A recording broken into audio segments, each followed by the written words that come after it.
Everyone, welcome to SP with biology classes. आज का हम लोगों का टॉपिक है पारिस्थितिकी। क्या है पारिस्थितिकी? जो कि हमारे देखिए 10th और 12th और अदर कम्पिटिटिव एग्जाम में बहुत ही इंपॉर्टेंट टॉपिक है। तो आइए समझते हैं पारिस्थितिकी क्या होता है।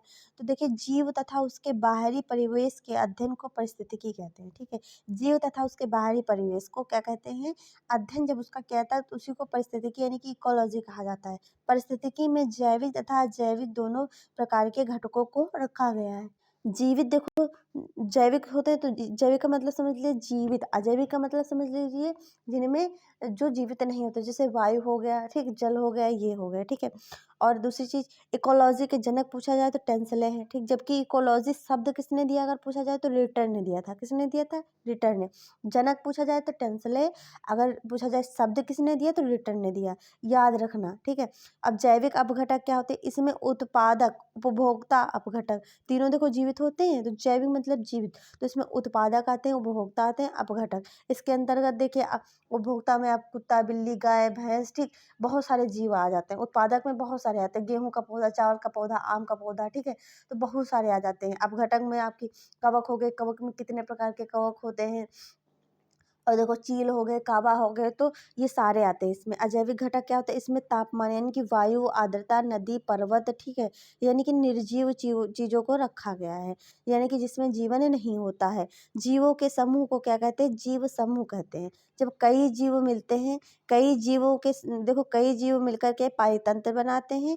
और क्या बनाते हैं? पारितंत्र, यानी कि जीवों के कई जीव मिलकर के, देखो कई जीवों के समूह जो होते हैं वो मिलकर के किसका? पारितंत्र यानी कि इकोसिस्टम का निर्माण करते हैं। और कई इकोसिस्टम, कई पारितंत्र मिलकर किसका? जीवोम बनाते हैं, यानी कि जीवोम का निर्माण करते हैं। और कई जीवोम मिलकर के क्या बनाते हैं? जीवमंडल बनाते हैं। समझ लीजिए।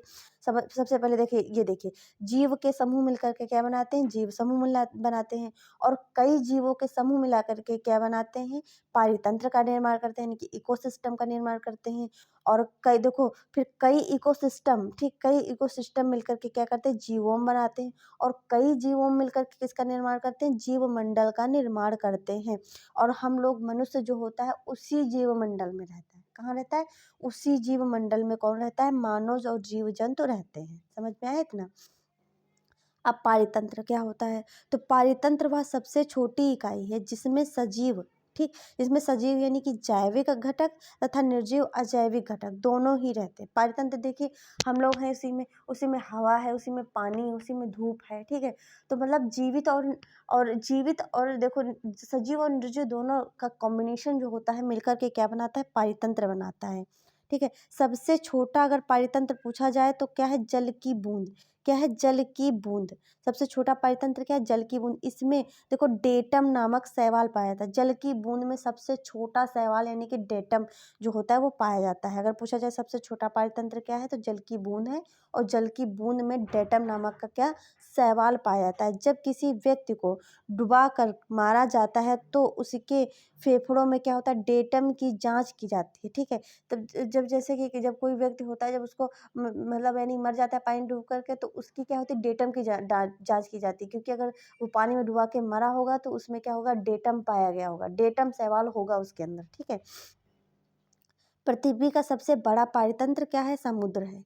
तो स्थल का सबसे बड़ा पारितंत्र घास तथा टैगा वन है। जीव जो होते हैं वो दो प्रकार के होते हैं, परपोषी, स्वपोषी। स्वपोषी क्या होते हैं? जो अपना भोजन स्वयं निर्माण करते हैं, क्योंकि इनमें क्या होता है? क्लोरोफिल पाया जाता है, जैसे कि पादप और शैवाल। ठीक है, परपोषी क्या होता है? यह अपना भोजन स्वयं नहीं बना सकते हैं, क्योंकि इनमें क्या होता है? क्लोरोफिल नहीं पाया जाता है। इनमें मुख्यतः 4 भागों में इनको बांटा गया, डिवाइड किया गया है। जैसे सहजीवी। सहजीवी का मतलब होता है इनमें जीवों को परस्पर लाभ होता है, मतलब एक दूसरे को क्या करते हैं? लाभ प्रदान करते हैं, इसमें हानि नहीं होती। जैसे कोई हमारे घर रहने को आया तो हम उसको खाना देंगे तो वो हमको बाहर से जैसे साग सब्जियां ला करके देगा, तो हम लोग हो गए सहजीवी। ठीक है, तो सहजीवी हो गए, मतलब एक दूसरे को लाभ होता है। जैसे कवक का शैवाल के साथ, देखो शैवाल के पास ग्रीन, देखो क्लोरोफिल होता है, तो क्या करता है? कवक को भोजन देता है, कवक इसको रहने का स्थान देता है। और गाय का कौवे के साथ, गाय देखो गाय के जैसे कि जू हो जाते हैं, ठीक, परजीवी हो जाते हैं, तो कौवा क्या करता है? उनको साफ करता है, और गाय क्या करती है? इसको बैठने का स्थान देती है। जैसे फूल का मधुमक्खी के साथ हो गया, तो ऐसे हो गए इनके संबंध। और सहभोगी क्या होते हैं? तो इसमें किसी को किसी एक को लाभ होता है और दूसरे को क्या होता है, कोई भी फर्क नहीं पड़ता। जैसे आर्किड, मतलब इसमें क्या होता है, एक को लाभ होता है पर दूसरे को कोई भी नुकसान नहीं होता है, ठीक, कोई भी नुकसान नहीं होता। जैसे आर्किड का पौधा परजीवी क्या होता है, जिस जीव पर रहते हैं उन्हीं को हानि पहुंचाएंगे। इनका कार्य क्या होता है, जिस जीव पे जाकर रहेंगे उसी को हानि पहुंचाएंगे, ठीक है, उसी को हानि। जैसे कि कहावत अपने वहाँ सुनी होगी, उसी थाली में खाते हैं उसी में क्या करते हैं, छेद करते हैं, वही हाल इन परजीवों का होता है। अब जैसे कि हमारे सर में जैसे कि जू हो गए, तो क्या करेंगे, हमारे ही शरीर से न्यूट्रिशन लेंगे, ब्लड को सक करेंगे, ठीक है, तो क्या करेंगे। और पेट में जैसे कि अंतः परजीवी जैसे होते हैं, टाइपवार्म वगैरह होते हैं, एस्केरिस वगैरह होते हैं, क्या करते हैं, हम ही से न्यूट्रिशन लेते हैं, ये खुद कोई काम नहीं करते, हमारे शरीर में ही रहेंगे, उसी में क्या करेंगे, उस शरीर की स्किन को नुकसान पहुंचाकर उसी से न्यूट्रिशन लेंगे, ठीक है। तो जैसे खटमल हो गया, ठीक है, मच्छर हो गया, मक्खी हो गए और अमरबेल देखा होगा, जिस पौधे पे रहता है उससे न्यूट्रिशन लेता है, धीरे धीरे क्या होता है, वो पौधा सूख जाता है। मृतजीवी क्या होते हैं, देखो, यह जीवों के शरीर को खा करके खत्म करते हैं, अर्थात पर्यावरण को स्वच्छ रखने में महत्वपूर्ण भूमिका निभाते हैं। उदाहरण के लिए जीवाणु, चील, गिद्ध, कौवा आदि, ठीक है। और जीवाणु जो होते हैं पृथ्वी पर हाइड्रोजन चक्र को बनाए रखने में सबसे बड़ी महत्वपूर्ण भूमिका इन्हीं की होती है।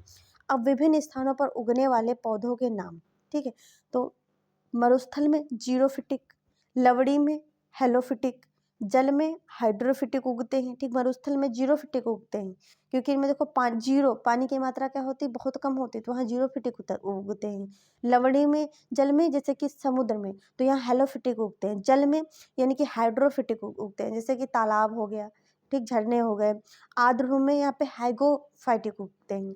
टुंड्रा प्रदेश में मीसोफाइटिक उगते हैं, क्या होते हैं, मीसोफाइटिक उगते हैं। चट्टान में लिथोफाइटिक उगते हैं। तो ये आपका जो टॉपिक हो गया ये कंप्लीट हो गया। आप हमें पीडीएफ के लिए टेलीग्राम पर ज्वाइन करें और इंस्टाग्राम पर भी आप हमें फॉलो कर सकते हैं। अगर आपको मेरी क्लास अच्छी लगी तो चैनल को लाइक, शेयर एंड सब्सक्राइब करें। Thanks for watching.